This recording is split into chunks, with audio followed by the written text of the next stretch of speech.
Ryan Cleckner is an attorney and former Army Ranger. He joins us to assess all of this. Ryan, thank you so much for coming on. So when you take these people seriously, and I think we probably should since they have more power than most of us do, what they're suggesting is disarming a country that owns billions of rounds of ammunition and 400 million firearms. Mm-hmm. What they're calling for is a totalitarian state and civil war. You're absolutely right, because who's going to be going to try to collect these? Who's going to be actually effectuating these policies? I mean, I say that when a politician tells you you don't need a gun, it's time to get a gun. And these comparisons we're making to these other countries that are largely homogenous, mostly isolated countries that don't have porous borders like we do, where drugs and crime are just flowing across freely, are able to effectuate some sort of gun control, but it still doesn't help.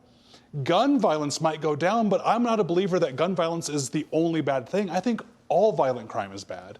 And I actually have an article on Sean Davis's The Federalist website about how violent crime in Australia has actually increased ever since they took away people's ability to defend themselves.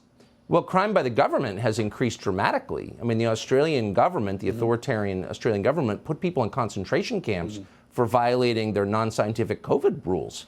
So, I mean, civilians are not the only people who commit crimes. The biggest crimes are always committed by the government, always. Yes, and every bad government that we look at in history, what's one of the things they did first? They take away the guns. See, the problem too is I am tired of being painted, even by family members or people that I know, as someone that doesn't think these mass shootings are horrible. I think they are so horrible that I think my ideas and ideas that show that we shouldn't have disarmed schools, we should actually protect our children, are so much better at saving these lives. That's why it's so important to me. Rushing to try and get rid of guns to keep someone from doing something horrible like this. It's the same as, I don't know, banning fentanyl. We have a 100% ban on fentanyl in this country. Is it doing a whole lot of good? No, it's everywhere. And matter of fact, think of the people that are in control of these drugs, that are 100% banned, zero tolerance, 100% banned.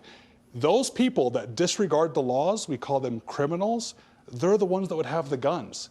This is a horrible idea. It's not going to make anyone safer. It's bad all around. Well, if we want to stop murders, to find out why murderers commit murder. And we should take a look at this manifesto. And if the murderer from Monday says, I'm committing this mass shooting because Tennessee has lax gun laws, then let's have that conversation. But I suspect that's not what it says. Ryan Cleckner, great to see you. No, one AR-15 was used for evil, one was used for good. Thanks. Well, exactly. Subscribe to the Fox News YouTube channel to catch our nightly opens. Stories that are changing the world and changing your life.